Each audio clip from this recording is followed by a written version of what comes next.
El día en Colombia, a las 9 de la noche, 16 minutos, con la decisión del Senado, de la plenaria del Senado, de acoger el texto aprobado anoche de la Cámara de Representantes para aprobar así el presupuesto de 2026. Un presupuesto que de todas maneras, Lucas, depende nada más y nada menos que de la reforma tributaria por 16 billones de pesos, o de lo contrario pasaría lo mismo que con el presupuesto de este año.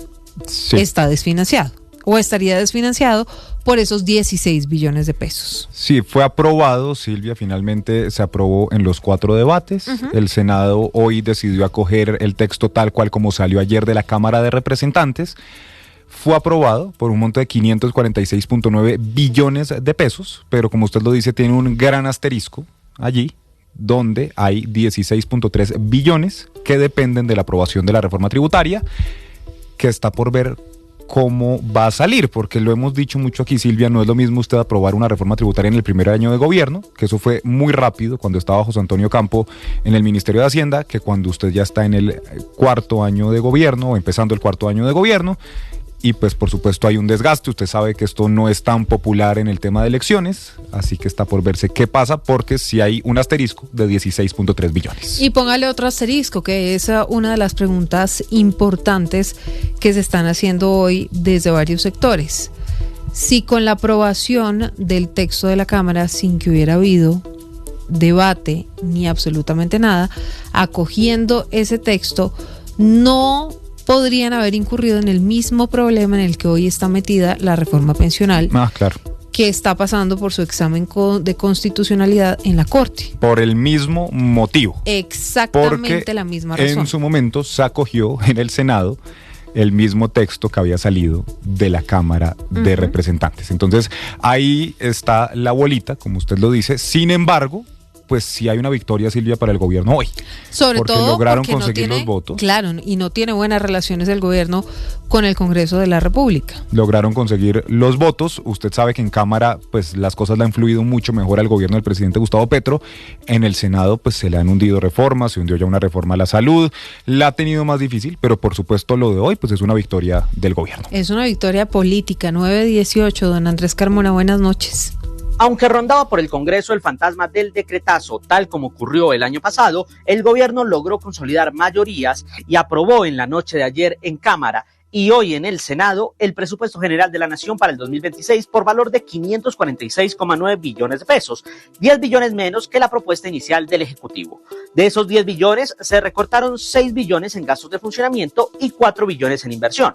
Ahora la polémica está en la forma como se aprobó el texto en el Senado. Inicialmente, ayer, la sesión plenaria se quedó sin quórum y hoy corría el riesgo de que se repitiera el hecho. Pero además, con el riesgo de que no se lograra aprobar hoy para conciliar los textos de ambas cámaras antes del 20 de octubre, la solución fue acoger sin cambios el texto de la Cámara prácticamente a pupitrazo. El ministro del Interior, Armando Benedetti, celebró el respaldo del Congreso. No he hecho nada, sino simplemente seguir las reglas del Congreso. Tenemos bastantes amigos el gobierno con el tema del presupuesto.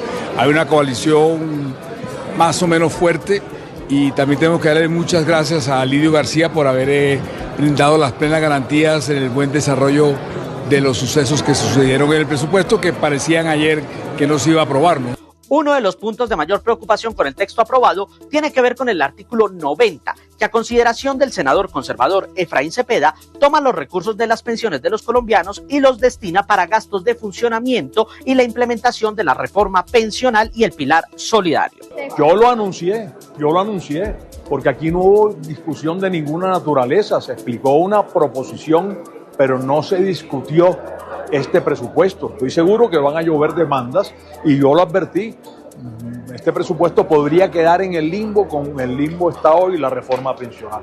Otra de las reservas de los congresistas tiene que ver con la redistribución presupuestal en varias entidades, como por ejemplo una asignación de hasta 289.000 millones de pesos para el DAPRE, 80.000 millones para el Congreso y 580.000 millones de pesos para la Procuraduría. La senadora verde, Angélica Lozano. Muy peligrosas estas nuevas asignaciones, plata que se presta para mermelada pura y dura en plena campaña. Expone el presupuesto a una nulidad nulidad. Llevamos año y medio en la Corte Constitucional sobre la reforma pensional. ¿Por qué? Porque a última hora se acogió el texto de la otra Cámara. Eso es un riesgo de vicio. Por su parte, el ministro de Hacienda, Germán Ávila, aseguró que los recursos del sector defensa están garantizados y que los 280.000 para el DAPRE son para el Fondo Paz. Es decir, no es exactamente para el funcionamiento del DAPRE, sino para el Fondo Paz, y tiene el propósito de atender las necesidades de inversión en todas las zonas en las cuales se adelantan los procesos de paz, se adelantan los procesos de sustitución de cultivos y las poblaciones que son beneficiarias de los acuerdos firmados por el gobierno en los acuerdos de paz que se han firmado en todo el país. Los mayores recortes los sufrieron el Ministerio de Hacienda, al que se le recortaron 2,6 billones, Prosperidad Social, al que se le recortaron 2 billones, el Ministerio de Ambiente con 78.400 millones menos, la Defensoría del Pueblo con 59.000 millones menos y la rama judicial, a la que le recortaron 695.000 millones. Incluso la Fiscalía fue objeto de recortes con 185.000 millones. Pero los recortes podrían ser más, porque aunque se logró una reducción de 10 billones, el monto está desfinanciado inicialmente en 16,3 billones de pesos que corresponden a la reforma tributaria que no ha sido aprobada y que tiene un mal ambiente en el Congreso en pleno año electoral. 9:22, Andrés, gracias. Y hay sectores que aseguran que la decisión de la Comisión de Regulación de Comunicaciones sobre las alocuciones es una censura al presidente Gustavo Petro. Otros sectores consideran que es importante ponerle límites a estos espacios ante el constante uso por parte del presidente Petro. Esto, por supuesto, Mateo, después de la decisión de ayer de la CRC de no autorizar la alocución del presidente Gustavo Petro por considerar que no se cumplieron los requisitos de urgencia. Pues esta es la primera vez que la Comisión de Regulación de Comunicaciones niega una solicitud presentada por la presidencia para emitir una alocución.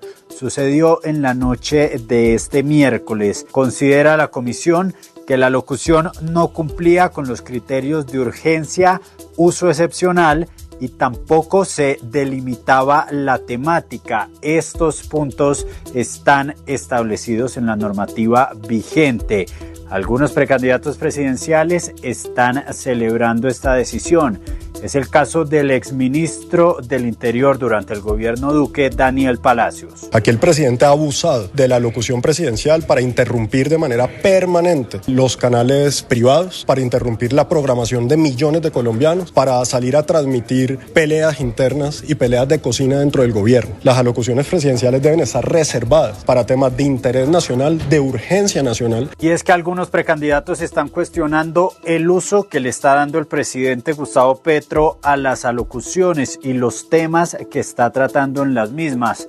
Es el caso de la periodista Vicky Dávila. Las alocuciones siempre estábamos acostumbrados que eran momentos cruciales, cosas urgentes, cosas que el presidente de Colombia tenía que dirigirse a la nación. Pero aquí lo cogieron de jueguito, lo cogieron para hacer propaganda política, para hacer un show. Otra es la posición del exministro TIC Mauricio Liscano, quien también es precandidato presidencial, y se refirió al mensaje del presidente en las alocuciones. Pues que si no hacen la petición con el tiempo debido, con los requisitos que ya tienen las resoluciones, pues no se puede hacer. Pero no debería haber, digamos, ningún tipo de opinión sobre lo que el presidente va a decir.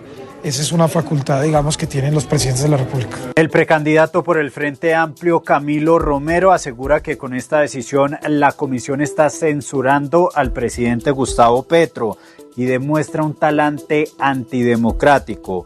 Por su parte, el exgobernador de Antioquia, Aníbal Gaviria, dice que no hay una censura, sino una aplicación de un procedimiento derivado de la norma. En Recap Blue, el día en Bogotá. El día en Bogotá, por tercer día consecutivo en la capital del país, pues los capitalinos, los bogotanos, Lucas, sufren las consecuencias de bloqueos y vandalizaciones en diferentes puntos de la ciudad. Creo que todavía nadie tiene certeza de qué es y quién está detrás del autodenominado Congreso de los Pueblos. Solamente se sabe que son buses y buses que han llegado desde hace 3 días a la capital con integrantes indígenas, campesinos y de comunidades afro. Sí, ha habido, Silvia, bloqueos, ha habido actos de vandalismo. Lo cierto es que este Congreso de los Pueblos, pues lo que le pide es al gobierno nacional que escuche, por favor, sus demandas. Uh-huh. Pero hoy hubo situaciones complicadas en el peaje de la calle 13 y también en el portal 20 de julio, el portal de Transmilenio. Nicolás, buenas noches. Hola, ¿qué tal? Buenas noches. Pues por tercer día consecutivo Bogotá fue testigo de las manifestaciones por parte del Congreso de los Pueblos. Esta agrupación de diferentes entidades culturales, de además diferentes movimientos que llegaron a Bogotá la semana pasada y que gran parte de estos, 1.720 en total, les están asentados en la Universidad Nacional en el campus. Hoy, por ejemplo, Bogotá fue testigo de un hecho de vandalismo en el portal de Transmilenio del 20 de julio, donde ahí en este punto entraron encapuchados que además se identificaban por este movimiento y que le estaban entregando algunos elementos impresos a los pasajeros que iban entrando al sistema, incitándolos además a que se colaran en los buses del Transmilenio. Situación que se mantuvo aproximadamente hasta las 10 de la mañana cuando se dio la intervención del UNDEMO después de agotar las instancias de diálogo. En estos hechos también resultaron vandalizados y grafiteados algunas de las paredes de este portal del 20 de julio. El segundo hecho que se registró en la ciudad fue específicamente en el peaje de la calle 13, en el peaje Río Bogotá que conecta la capital con municipios de Mosquera y Funza, porque en este punto también llegaron de la Guardia Campesina Indígena, levantaron la talanquera, rayaron algunos pedazos y algunas partes de estos separadores de los peajes y además dejaron pasar a los vehículos sin pagar los peajes que, como les digo, conectan a estos municipios de Bogotá y que además se prolongó por lo menos hasta el mediodía. Y en horas de la tarde, cuando ya definitivamente los ciudadanos pensaron que no se iba a complicar la situación, después de un megatrancón que se registró sobre la avenida Calle 26 por un accidente de tránsito que taponó literalmente la entrada y salida del aeropuerto El Dorado, pues este mismo grupo del Congreso de los Pueblos llegó hasta la Calle 26 con avenida Ciudad de Cali a taponar ambos sentidos en modo de protesta, exigiendo literalmente que el gobierno los escuche para presentar unas ideas de una constituyente nueva, como ellos lo dicen. Manifestación que se prolongó hasta las 2 de la tarde cuando se bajaron hacia la Calle 26 con carrera 74, donde además, como ustedes lo están viendo en videos, llegaron varios buses, en total se contaron 10 en ambos recorridos para recogerlos y llevarlos hacia el campus de la Universidad Nacional. Se espera que a lo largo de la semana continúen las manifestaciones y hacen el llamado reiterado al gobierno para que se pueda sentar con ellos y llegar a un fin. De acuerdo con lo que mencionan, el próximo fin de semana va a ser la socialización de los puntos que lograron tener después de esta manifestación. Sin embargo, cabe recordar que desde el gobierno, tras la toma de entidades gubernamentales que se mantiene sobre la Agencia Nacional de Tierras, el Ministerio de Vivienda, el Ministerio del Interior y sobre la SAE, dijo el gobierno que definitivamente no van a acceder si no cesan estas tomas.